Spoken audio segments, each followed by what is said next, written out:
Good morning. आज हम पढ़ेंगे मौर्यकालीन कला। कला की दृष्टि से हड़प्पा की सभ्यता और मौर्य काल के बीच लगभग 1500 वर्ष का फर्क है।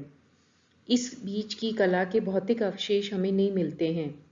महाकाव्यों और बौद्ध ग्रंथों में हाथी दांत, मिट्टी और धातुओं के काम का वर्णन है, किंतु मौर्य काल से पूर्व वास्तुकला और मूर्तिकला के उदाहरण कम ही मिलते हैं।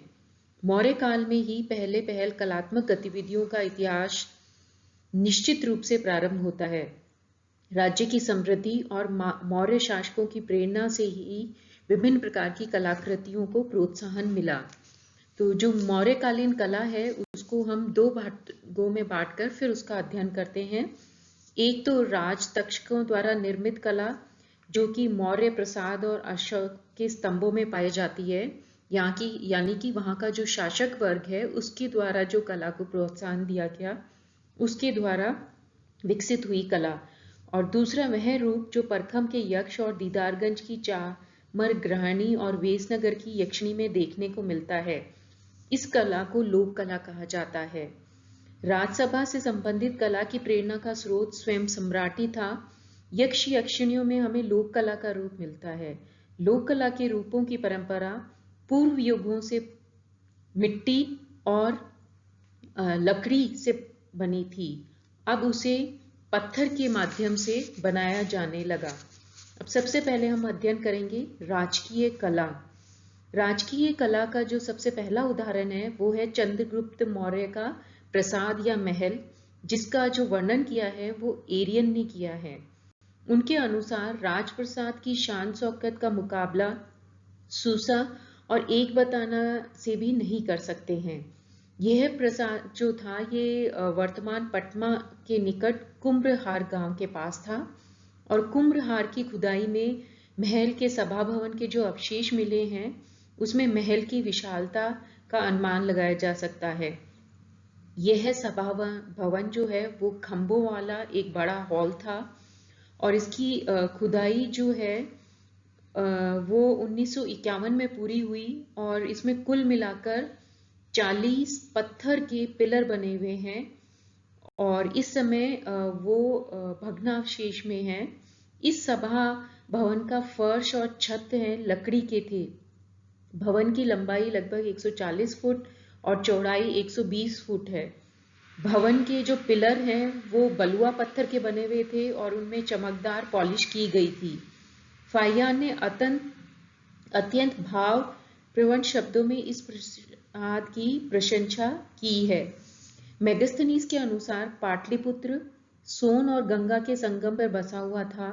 इस नगर की लंबाई 9.5 मील और चौड़ाई 1.5 मील थी।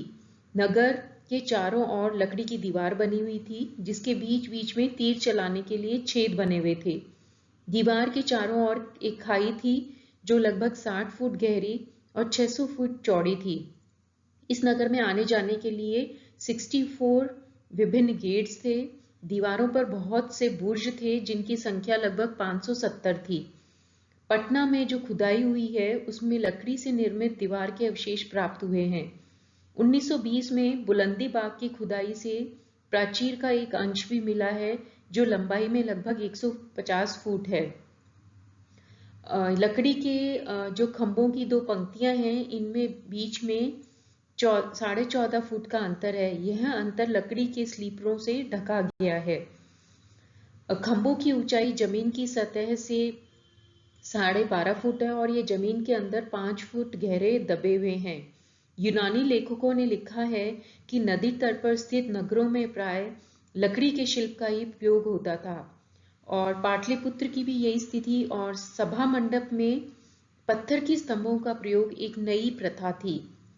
मौर्य काल के जो कला के सबसे अच्छा उदाहरण है वो है अशोक के मोनोलिथिक पिलर, जो कि उसने धम्म प्रचार के लिए देश के विभिन्न भागों में स्थापित किए थे।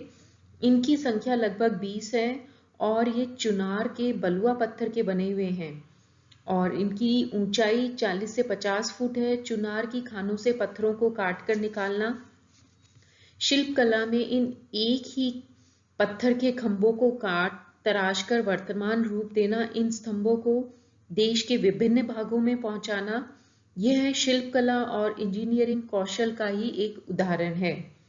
इन स्तंभों के दो मुख्य भाग हैं। पहला है स्तंभ का ऊपरी भाग, स्तंभ यष्टि या टेपरिंग शाफ्ट कहते हैं उसको।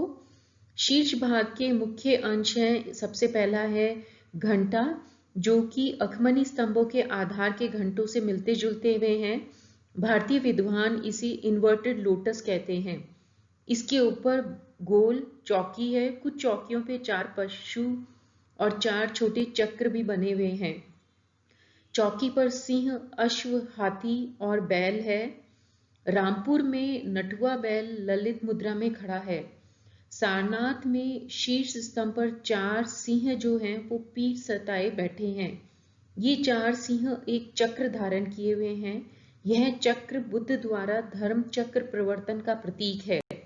अशोक के एकाश्म स्तंभों का सर्वोच्च अच्छा जो नमूना है वो सारनाथ के सिंह स्तंभ का शीर्ष है। स्तंभों की विशेषता, सारनाथ स्तंभ जो है चमकीली पॉलिश, घंटे की आकृति तथा शीर्ष भाग में पशु की आकृति के कारण जो पाश्चात्य विद्वानों ने यह मत व्यक्त किया है कि कला की जो प्रेरणा है वो अखेमिनी ईरान से मिली है। चौकी पर हंसों की उकेरी हुई आकृतियों और अन्य सज्जाओं में यूनानी प्रभाव देखने को मिलता है। भारतीय इतिहास विद्वानों ने बताया है कि ये जो अशोक के स्तंभ हैं इनकी कला का स्रोत भारतीय है। मौर्य स्तंभ शीर्ष की पशु मूर्तियों, सारनाथ का सिंह स्तंभ, रामपुरवा का बैल प्राचीन सिंधु घाटी के परंपरा के ही अनुकूल हैं। रामपुरवा का जो बैल है वो मोहनजोदड़ो के मोहरों में उकरे हुए बैल जैसा लगता है। लेकिन वासुदेव शरण अग्रवाल ने महाभारत और आपस तुम सूत्र से प्रमाण प्रस्तुत किए हैं जिनमें सिद्ध होता है कि चमकीली पॉलिश उत्पन्न करने की कला ईरान से पहले भारत में ही यहाँ पर थी। इसके पश्चात जो ईरानी और मौर्यों के जो पिलर्स हैं उसमें भी कई अंतर हैं। स्वतंत्र स्तंभों की कल्पना भारतीय है। ईरानी जो पिलर हैं वो नालीदार हैं, जबकि भारतीय जो पिलर हैं वो एकदम सपाट हैं। ईरानी पिलर अलग अलग पाषाण खंडों के बने हुए हैं, लेकिन जो अशोक के पिलर हैं वो एक ही पत्थर के हैं।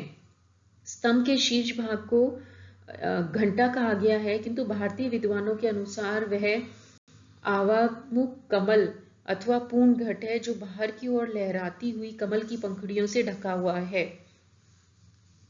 मौर्य जो है पूर्ण घट के अभिप्राय के सदृश बनाया गया है। इसके अलावा ईरानी और मौर्य स्तंभ शीर्षकों के अलंकरण में भी अंतर है। यदि ईरानी प्रभाव को मान भी लिया जाए तो भी अशोक के स्तंभ की जो संगत राशि मूर्ति कला तथा अलंकरण को अखामनी ईरान या यूनान की कलाकृतियों की नकल नहीं माना जा सकता है। अशोक ने स्तूप निर्माण की परंपरा को भी प्रोत्साहन दिया। बौद्ध अनुश्रुति के अनुसार अशोक ने 8400 स्तूप बनवाए थे। सांची तथा भरत के स्तूपों का निर्माण मूल रूप से अशोक ने ही करवाया था। शुंग के समय में सांची के स्तूप का फिर विस्तार किया गया। अशोक ने वास्तुकला के इतिहास में एक नई शैली प्रारंभ की थी और वो थी चट्टानों को काटकर कंदराओं का निर्माण करना। गया के निकट बराबर की पहाड़ियों में अशोक ने अपने राज्याभिषेक के 12वें वर्ष में सुदामा गुफा आजीवक भिक्षुओं को दान में दी थी।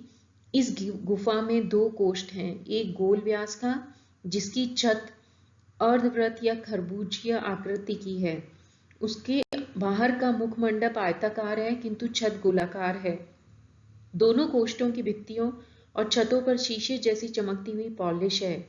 इससे पता चलता है कि चैत्य घर का मौलिक विकास अशोक के समय में ही प्रारंभ हो गया था। अशोक के पुत्र दशरथ ने नागार्जुनी पहाड़ियों में आजीविकों को 3 गुफाएं दी हैं। इनमें से एक प्रसिद्ध गुफा गोपी गुफा है। इनका व्यास सुरंग जैसा ही है। जो मौर्य काल की लोक कला है उसका ज्ञान उस महाकाय यक्ष यक्षी की मूर्तियों से होता है जो मथुरा से पाटलिपुत्र, विदिशा, कलिंग और पश्चिमी सूरपार्क में पाई जाती हैं। इन यक्ष यक्षियों की मूर्तियों की अपनी निजी शैली है, जिसका जो है वो जो ग्रामीण परिवेश है वहीं से इसका सारा विकास हुआ है। अति मानवीय महाकाय मूर्तियां खुले आकाश के नीचे स्थापित की जाती थी। परखम गांव से प्राप्त यक्ष मूर्ति, पटना से प्राप्त यक्ष मूर्ति जिस पर ओबदार चमक है और एक लेख भी है। पटना शहर में दीदारगंज से प्राप्त चामर ग्राहिणी यक्षी जिस पर भी मौर्य शैली की चमक है, और बेसनगर से प्राप्त यक्षी विशेष उल्लेखनीय हैं।